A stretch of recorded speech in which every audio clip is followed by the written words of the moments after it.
Florida State overlooked Virginia, and it caused them to lose. If they have that same kind of effort against Miami, they'll get hammered.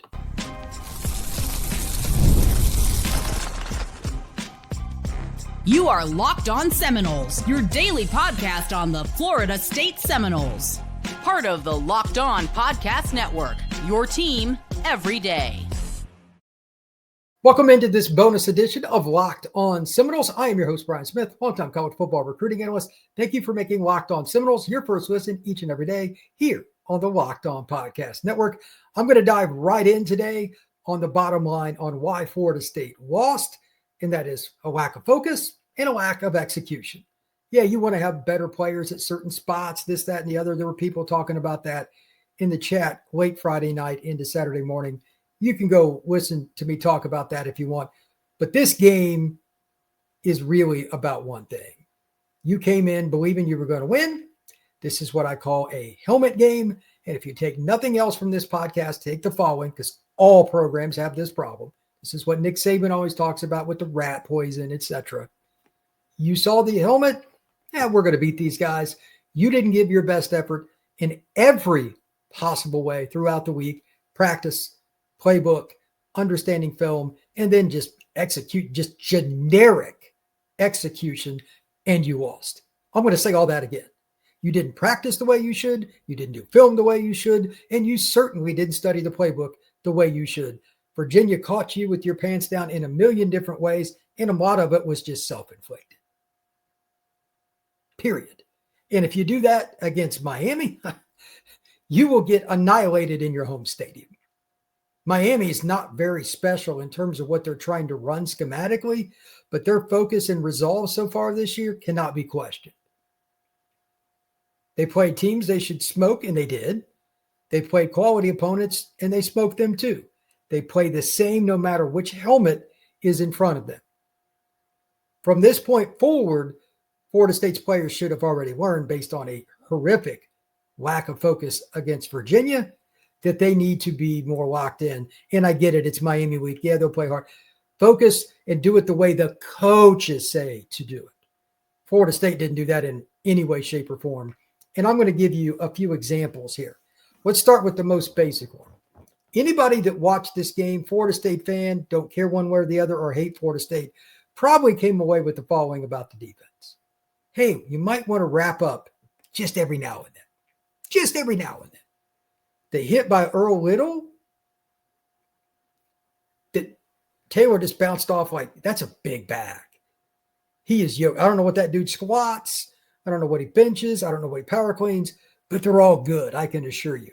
And he's just naturally strong. He bounced off him like he was a rubber band. He didn't even remotely consider wrapping up. Completely ran downhill and just shoulder bumped. Nothing else. It is the definition of how not to play football. You could have argued before this game Earl Little was Florida State's defensive MVP. Pretty strong candidate for it. Well, it's not that case anymore. That was an easy tackle, 4 or 5 yard gain. Good play for Virginia, no big deal. Turns into a touchdown. That is how you lose football games. So it's tackling, that's probably the most egregious, but there are others like it. And then more importantly than the actual wrapping up, although that is a disaster from the Virginia game, this I don't understand. And I watched it again going through film. What in the world is up with all of a sudden, it's not like Virginia's full of burners here. The angles to the football from outside the box, take the linebackers and D linemen out of it. What in the world were the DBs doing on some of their angles, whether it was containing the running back, containing the quarterback, etc.? Just terrible on some of them. You'd have to go back and watch, and it's just like, you want to run A to B. You project where the player is going to be. You cut them off. You funnel them into the inside. It is an old rule. It's very simple. For the first time I let a guy outside of me when I played in 7th grade, I had a coach tell me, if he goes inside of you for 98 yards and somebody else doesn't make the play, I won't say a word. If he goes outside of you for 2 yards, I'm going to let you have it. I never forgot that. 7th grade. That's how everybody coaches it. Your friends are to the inside. Florida State did a terrible job of containing, and it cost them. There were a few times they did okay, but that has to go. No doubt about it. Those are the main things just in general with the tackling. But my goodness, it was lack of focus, practice, execution, just over and over and over again on spin cycle. They should have that running, that phrase, that common theme, literally to the point where the players are ready to puke as they walk through the Florida State practice facility, the coaches' offices, whatever it may be. Execution and focus were terrible in critical moments. They'd have moments that was good too, on defense in particular, but then just lose it. For instance, Jabril Rawls played fantastic. That interception late in the game, cannot play it any better. Cannot play it any better. Just focus on what you do. Don't worry about everybody else, something the coaches say, and I'll talk about today. Watch that play. He forced the receiver inside. There was nobody underneath him that was a threat, so he dropped. It was just basic cover 2 coverage. Gets the pick. A to B. Don't worry about anything else. Do my job the way that coaches tell me to. Don't play how I think it should be done. That was a big problem. I think there was a lot of I in Florida State's mentality against Virginia. And if somebody thinks I'm being too negative, I'm just getting started, by the way. This is not going to be a friendly podcast because nobody at Florida State deserves it. They all have to hold each other accountable. And there were players that played well. But as a team, it was F- in terms of focus and execution. Again, Rawls played well. I think he was probably the best player for Florida State against UVA. The pick aside, he had double digits in tackles, I believe. Good night. But I can't point to a whole bunch of those. And there were other guys that just aren't getting it done. James Williams can't get off blocks. They brought him in. They hyped him up as their guy. He's not a guy. He's just a guy. That's it. He has been massively disappointing for Florida State. That's not good. Jason Jenkins has had some moments, but he's not a pass rush. They got to find somebody that is a bona fide, no doubt about it, 6'4 plus guy to rush the passer. Just coming off the edge, pass rush lanes, be damned. They got to, even if it gives them a few plays a game, I know this drives coaches nuts. They go outside the scheme some, do it anyway. Let them do it anyway. Your pass rush is embarrassing. That's a lack of combination of coaching / what they think they can do. I know the coaches know they don't have a bona fide, just pure edge guy. It's killing Florida State. They don't have that guy. That's probably more on Norvell and lack of recruiting than anything else. But you got some young guys like the Desir twins that are more power players. They don't fit that role. It's not on them. And they're freshmen. What they've got out of the Desir twins is amazing. So you can't really complain about that. But they just don't have anybody. Jones is okay.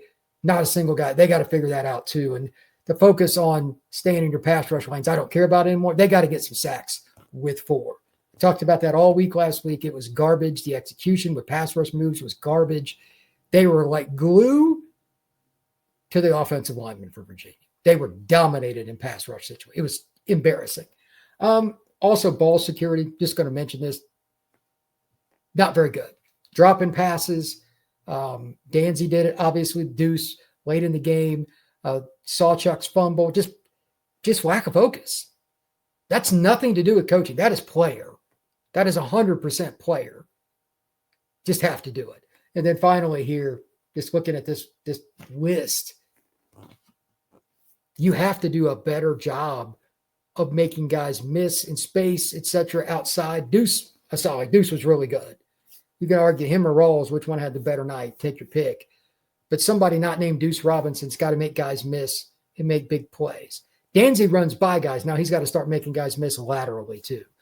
Because right now they've got a problem with Squirrel. We'll get into that here in a second. And it needs to be fixed. And if the problem with Squirrel is not fixed, if he's not a major part of the offense against Miami, this is going to be a double-digit loss. That is my projection. It's going to say that now. We're going to dig into that next here on Locked On Seminoles. Today's show is brought to you by Mazda in moving the game forward. For those who believe it's not just about playing the game, it's about redefining it. There are moments that do more than put points on the board. They move crowds, culture, and keep moving the game forward. Against Virginia, while there weren't a lot of highlights, the player that I really want to talk about is Jabril Rawls. Common sense football. He just made the plays that he needed to, tackled well, tackled hard, came up and forced the run back inside, and then a great interception late in the game. Jabril Rawls is exactly what you're looking for if you're a Florida State fan. That was a great effort by him. When you follow what moves you, the unexpected is only the beginning. And just like there's more to every highlight, there's more to a Mazda vehicle. Mazda, move and be moved. We are also brought to you by DoorDash. It's almost the weekend. Time to crown this week's MVP for Who Delivered, powered by DoorDash. Just like you can win every Saturday with DoorDash Streaks, saving you more every time you order. These players deliver when it mattered most. Let's break it down. Let's also give some credit to the offensive line. While Florida State did not play well overall, they ran for over 250 yards. I said before the game they should run over Virginia. They did. If it wasn't for silliness with turnovers and some other just goofiness with how the game went, Florida State wins. If you want to blame Florida State in general on some of the things they did, you could absolutely do it, but the O-line was tremendous. So just like Florida State's offensive line played great, DoorDash delivers for your Saturdays with DoorDash Streaks, saving you every Saturday when you order. Stack up all season, and you can save up to $250, including 100 in DoorDash credits. Promo is good through November 18th. And finally, we are brought to you by 5 Hour Energy, where caffeine just got a flavor upgrade. 5 Hour Energy shots deliver tasty caffeine in 17 bold flavors. Each 2-ounce shot packs the caffeine of a premium 12-ounce cup of coffee. B vitamins, nutrients, no sugar, no crashes. What you're going to love most is how portable it is, because you can take it with you wherever you want to go. You want to go to the gym, get a little extra boost to get a longer workout, great option. You want to not crash at 2 or 3 in the afternoon at your office job, another great option. Again, DoorDash delivers for you. Enough with the boring, flavorless caffeine. It's time for you to give your caffeine flavor an upgrade with 5 Hour Energy shots. Get your favorites that you love and be bold and try something new in store and online at 5hourenergy.com or Amazon today. Thank you once again for making Locked On Seminoles a part of your day each and every day here on the Locked On Podcast Network. I am Brian Smith, longtime college football recruiting analyst. Thank you for making this a part of it. Even though Florida State lost, there are some things we need to talk about to make sure they don't lose the next game because of self-inflicted wounds. It is one thing to lose because the other team outplayed you. It is another when you don't do the things you should. We've talked about the lack of focus and execution, but the next thing I want to talk about, I've got 6 things, and focus is, again, number 1. I'm just going to say that. We're on to number 2 already. But number 2 is getting Squirrel White the football in positions where he can make guys miss. The one thing Florida State, is what they're traditionally known for, ironically, that has not done this year is get balls to the receivers from behind the line to the line of scrimmage to even just 5 yards. Get them the ball face up with the DB, and they got a little bit of space, and just let the athlete be an athlete. Bowden's teams annihilated most competition with that, like Virginia. Annihilated. This game coming up against Miami will be a little different challenge. They'll play some cover 2 behind, play some man under. They will mix their coverages. Come hell, come high water, though. Squirrel White in particular, because he's really good at this. You've got to get him in space, face up, not his back to the line of scrimmage, not sideways, face up with DBs one-on-one so he can try to make a guy miss. He's really elusive. That's the one thing, for whatever reason, there's not a chemistry with that yet. Florida State's screen game with the wide receivers is pedestrian at best. Part of that is they don't have the fastest offensive line. It is a power line. I get it. They still got to find a way to do it. I don't care if it's Pittman out wide, Wayne and Thomas, Marcus and Doug. They have to do it. Otherwise, Miami will suffocate you in the box. They are way better than the teams they played at playing run defense, and they can rush 4. If they don't pop screens and short passes to Squirrel, and I'm just using him as an example, maybe it's B.J. Gibson, maybe it's Wayne McCoy, whatever, they will not beat Miami. You are not going to nickel and dime them 5 yards at a play like you do against most teams. You need generic plays to pop. And when I mean generic, I'm talking about basic bubble screen. Everybody in the house knows these are coming. Basic inline screens, basic halfback screens, anything to the perimeter that takes the ball outside the box very quickly and gets your athletes to the perimeter. But again, for some reason, I don't know what this is, just from watching film and seeing the stats, it's kind of odd. Squirrel White is just not in sync in the short passing game with what they're doing. Why? I don't know. Maybe they just don't think they can run it. And if it's that bad with the offensive line, it's going to kill Florida State all year. But they really don't get out to the perimeter that well. That's the one downside of the line. It's not that fast. It's not a super athletic group. It's massive, and they run over people. Really good at that. But they've got to get the ball to Squirrel out wide. It's not a maybe, if, possibly, sometimes. Immediately that has to be addressed. Because, again, Miami will suffocate you in the box if you don't. The tackling, number 3, that's just going to be work this week. I know it's kind of touchy to do in season. They got to tackle to the ground this week in practice. We'll know if they did based on the game. We will know. It is high risk to do it in season. Do it anyway. After the pathetic effort that Florida State showed against Virginia, what other choice do you have? Tackle to the ground this week. If they don't, they're probably going to lose to Miami. Number 4, defensive looks. This is just something in terms of trying to get better that you were going to do regardless. I just want to mention it. It's not a criticism or anything else. They played pretty generic against Virginia, and I didn't have any problem with what they did. They got 3 picks by doing it. But they're going to have to show something a little bit different against UM just because they've got a really good offensive coaching staff. Dawson's a really good OC. They've got a really good quarterback, yada, yada, yada, and their players are just better. If you thought Virginia's O-line owned FSU's front, wait till you meet Francis Malinois and those guys up front. They are very, very good. The Canes will destroy FSU up front unless you show them a lot of different stuff. That's what Tony White does anyway, so I'm not really worried about it generically speaking, but here's the caveat. Somehow you got to create a couple of plays where it's just flush. They get a flat-out free runner at the quarterback. Carson Beck will annihilate you in short passing situations. He's done it in his whole career. Teams that play zone, and that's pretty much what Florida State runs, it'll be 7 yards at a time. He is the most calm guy in the world when you play zone. He's not very good against teams that blitz a lot, which is not Florida State's MO, and teams that play a lot of pressure man. That's just not what Florida State does now. It's not a good matchup. It's going to go against the grain, but if Tony plays the same defense against Miami that they did against Virginia, and I will be shocked if he does, they will just be assassinated. It's just not a good fit. They're going to have to take a lot of chances. They got the corners to do it. Now can they get home? Somehow, some way, this is going to fall more on Tony because, again, they just don't have the defensive lineman to pass rush. They got to scheme it up where they get flat out a free rusher at least a couple of times to not just hit Carson Beck. He must feel pain. He must be thinking about the clock in his head because the pass rush with 4 is awful. It's just what it is all year. Florida State, for what it's worth, this is how bad it is. Barker had the 2 sacks. No player for Florida State had a pressure, meaning they just came close and kind of moved the quarterback's feet in a manner that was basic, where he didn't just move out of the pocket himself. 0. That's hard to do. Florida State's pass rush right now is anemic, so they got to scheme it up. Number 5, and I also expect this, Gus Malzahn's going to have some special plays for Miami. I don't know what they are, but he's done it his whole career. He called a great game against UVA at over 500 yards. Players kind of let him down, to be honest. Fumbling the ball, dropping the ball, deflections, and then just lack of execution. I want to bring up another play here. On the interception that Tommy threw when he was trying to get it to Squirrel out in the flat, Chroma was in the backfield with it.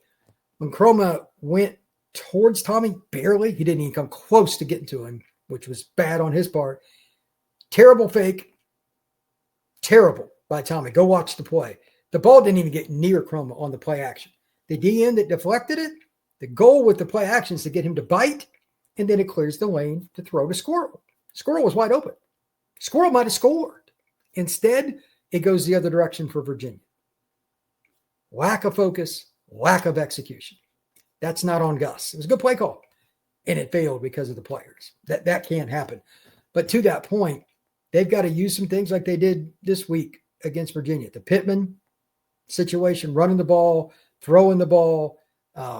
Maybe there's something else they have with Wayne McCoy. Maybe it's BJ Gibson. Somebody else has got to come in there and be a difference maker. Teams are going to start doubling Deuce. Like nobody's guarding him one-on-one. That's an NFL player. We all knew that was coming from the reports out of camp. This is an NFL player. So you need to find somebody else to make some plays. Absolutely. Who's that going to be? That's something I expect Gus to come up with a few ideas. He's just always done that. I don't know what it's going to be. I'm not going to suggest anything. He's a master at it, especially in the red zone. look for some wrinkles that have not been placed on film in years, like stuff he used when he was at Auburn for this game, because they need a jolt. They need to keep that crowd in it, and especially early. I expect Gus to be in his bag. And finally, it's the little things with turnovers. Let me bring up another play. Sometimes football can be cruel. Jerry Wilson makes a dive at the football. Should have picked it, but he didn't. Should have been a pick. Ball pops in the air, receiver catches it. So it's compounded already because Jerry didn't get the pick. However, credit to I forget which receiver it was. He runs, breaks a tackle. The next guy that gets a hold of him, he fights harder than him and falls forward. Just compound. That's why you must catch the ball. I talk about this all the time. My 2 pet peeves. Do not hit a quarterback near the sideline. Let him go out. I don't care if he's still inbounds. Don't do it. You're still going to get flagged sometimes. They protect quarterbacks. And second, if you get a chance at a freebie at a pick, you got to catch it. End of story. You got to catch it. But the other thing I want to mention, Florida State doesn't have a fumble recovery through 4 games.